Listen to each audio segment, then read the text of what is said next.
नको असा निर्णय घेतला होता का? नाही नाही, असं काही नाही. कदाचित माझ्या नशिबातच नसेल आई होणं, किंवा देवाला मान्य नसेल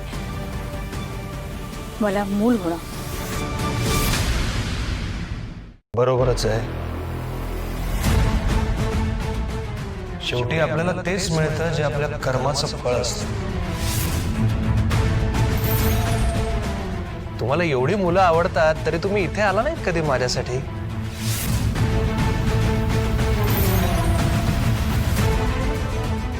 आणि अक्षयसाठी? तुमची मुलं नसलो तरी तुमच्या सख्या भावाची मुलं होतो. तेवढंच दुधाची तहान ताकावर आम्हालाही आवडलं असतं. तेवढंच आत्याचं प्रेम मिळालं असतं ना.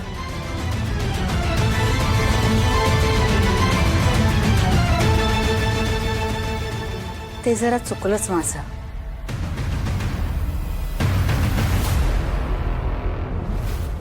खरं सांगायचं तर यशोधराचे आणि आमचे संबंध फार काही सलोख्याचे नव्हते. आणि नंतर असंही वाटलं की कशाला येऊन तुमच्या आयुष्यामध्ये ढवळाढवळ करायची, म्हणून नाही आले. पण आता समजतंय मी कुठल्या प्रेमाला, कुठल्या नात्याला मुकले होते. नाही,